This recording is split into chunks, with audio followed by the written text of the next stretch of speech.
ഇത്തവണ ഓണത്തിന് 2000 കർഷക ചന്തകളുമായി കൃഷിവകുപ്പ്. അടുത്ത മാസം 1 മുതൽ 4 വരെ സംസ്ഥാനത്തിന്റെ വിവിധ ഭാഗങ്ങളിൽ ഓണച്ചന്തകൾ സംഘടിപ്പിക്കും.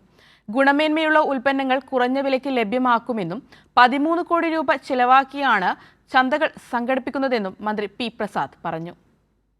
4 ദിവസങ്ങളിലായി നടക്കുന്ന ഓണച്ചന്തയിൽ ഇത്തവണ നിരവധി ഉൽപ്പന്നങ്ങൾ വിൽപ്പന നടത്തും.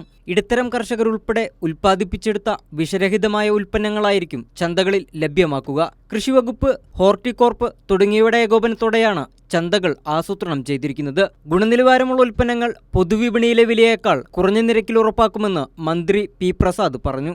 നമ്മുടെ സംസ്ഥാനത്തെ കർഷകരുടെ ഉൽപ്പന്നങ്ങൾക്ക് ന്യായമായ വില ഉറപ്പാക്കുന്നതിനും പൊതുജനങ്ങൾക്ക് ഏറ്റവും ഗുണനിലവാരമുള്ള ഉൽപ്പന്നങ്ങൾ പൊതുവിപണിയേക്കാൾ കുറഞ്ഞ വിലയ്ക്ക് എത്തിക്കുക എന്നുള്ളതുമാണ് ഈ കർഷക ചന്തകൾ സംഘടിപ്പിക്കുന്നതിലൂടെ കൃഷിവകുപ്പും സർക്കാരും ലക്ഷ്യമിടുന്നത്. കർഷകരിൽ നിന്ന് 10% അധിക വില നൽകി പച്ചക്കറികൾ സംഭരിക്കുകയും 30% കുറഞ്ഞ നിരക്കിൽ ജനങ്ങൾക്ക് ലഭ്യമാക്കുകയും ചെയ്യും. ജൈവ പച്ചക്കറികൾ 20% അധിക വില നൽകി സംഭരിക്കും. തുടർന്ന് പൊതുവിപണിയിലെ വിലയേക്കാൾ 10% കുറച്ച് വിൽപ്പന നടത്തും. കേരള ഗ്രോ, ജൈവ ഉൽപ്പന്നങ്ങൾ, കൃഷിക്കൂട്ടങ്ങളുടെ ഉൽപ്പന്നങ്ങൾ തുടങ്ങിയവയുടെ വിൽപ്പനയ്ക്കായി പ്രത്യേക ക്രമീകരണവും ഏർപ്പെടുത്തും.